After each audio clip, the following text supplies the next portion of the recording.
안녕하십니까. 공인중개사 한남소TV입니다. 이번 강의에서는 주택 임대차에 대한 판례 하나를 간단하게 소개를 해드리겠습니다.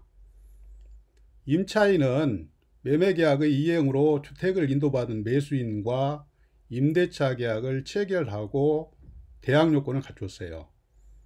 주택의 인도를 받고 주민등록 전입신고를 했다는 얘기죠.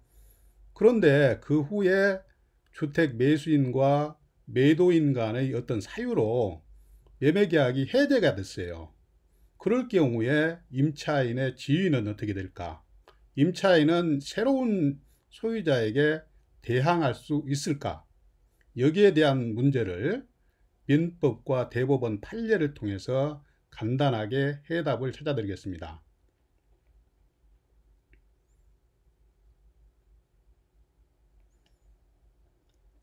제 강의를 끝까지 시청하시고 구독과 좋아요 버튼 잘 부탁드리겠습니다.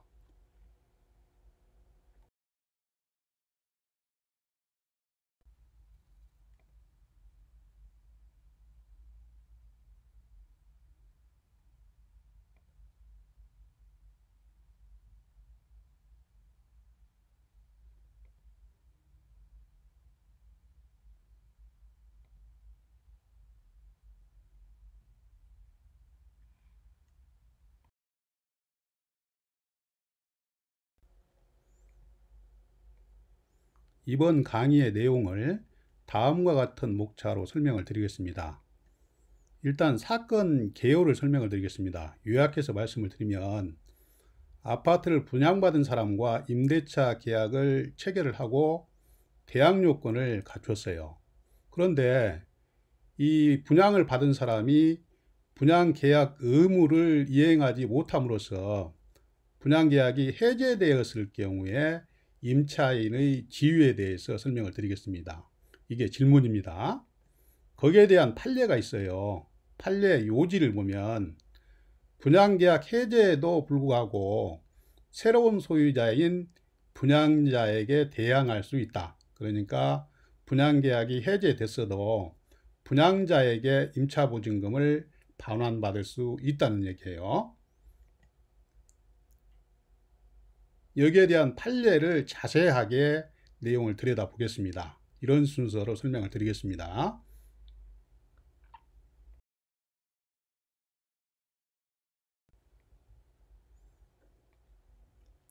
그러면 본론에 들어가서 사건 개요를 설명을 드리겠습니다.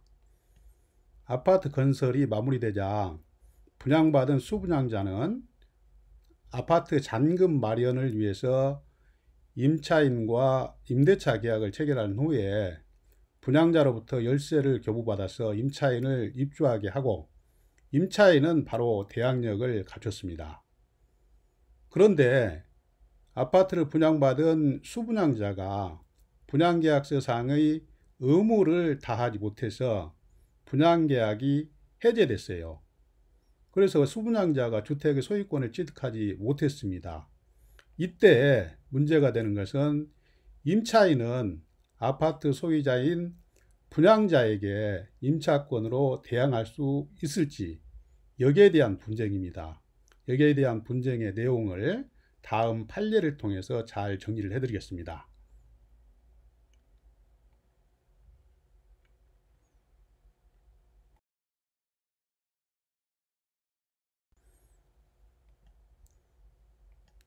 일단은 그 사건 개요에 대한 판례의 요지를 간단하게 말씀을 드리면 보시면 임차인은 아파트 소유자인 분양자에게 임차권으로 대항할 수 있다는 얘기예요.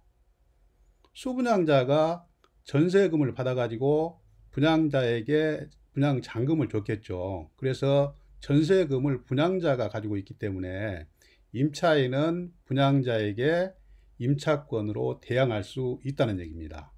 이게 판례의 요지예요.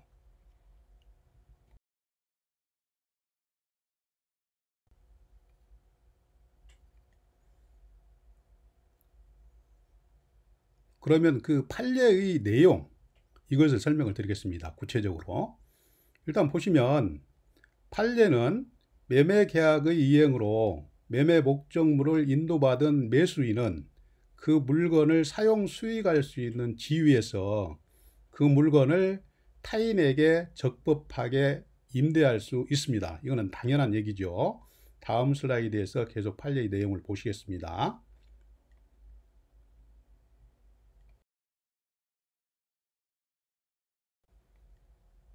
계속해서 판례의 내용을 보시면 이러한 지위에 있는 매수인으로부터 매매계약이 해제되기 전에 주택을 임차해서 대항요건을 갖춘 임차인은 민법 제548조 제1항 단서에 따라서 계약 해제로 인해서 권리를 침해받지 않는 제3자에 해당이 됩니다.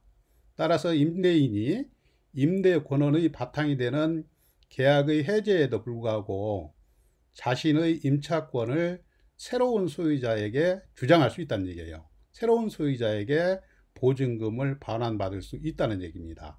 다시 말씀드리면 매수자하고 매도자의 분쟁사항으로 인해서 매매계약이 해제됐다 하더라도 매매계약이 해제되기 전에 임차한 임차인은 그 분쟁하고 관계가 없이 계속해서 새로운 소유자에게 임차권을 주장할 수 있다는 얘기입니다. 여기서 간단하게 민법 제548조를 한번 보시면 당사자 일방이 계약을 해제한 때에는 각 당사자는 그 상대방에 대해서 원상회복 의무가 있다. 이게 민법 제548조입니다. 그런데 그 단서 조항을 보시면 제3자의 권리는 해하지 못한다. 이렇게 되어 있어요. 여기서 제3자는 당연히 이 주택의 임차인이겠죠. 다시 설명을 드리면 매도자와 매수인의 분쟁 관계로 인해서 계약이 해제되더라도 제3자인 임차인의 권리는 해하지 못한다. 이게 권론입니다. 따라서 임차인은 새로운 소유자에게 임차권을 주장할 수 있다. 임차권을 주장할 수 있다는 얘기는 만기까지 살 수가 있고 만기에 가서 보증금을 반환받을 수 있다. 이런 얘기입니다.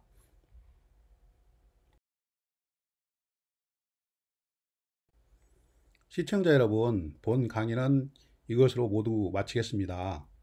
저는 앞으로도 부동산 관련 강의, 그러니까 주택 상가건물 임대차보호법, 경매 권리분석 및 배당 사례, 유치권, 법정지상권, 부동산 상식 등의 주제로 알차게 강의를 준비해서 계속 여러분들을 찾아뵙겠습니다.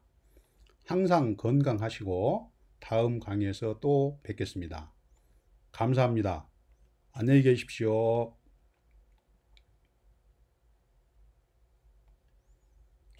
시청자 여러분, 잠깐만요.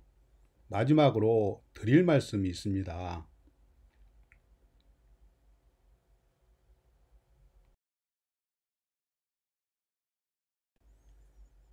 시청자 여러분, 지금까지의 제 강의가 조금이라도 도움이 되셨다고 생각되시면 구독 버튼과 좋아요 버튼 잘 부탁드리겠습니다.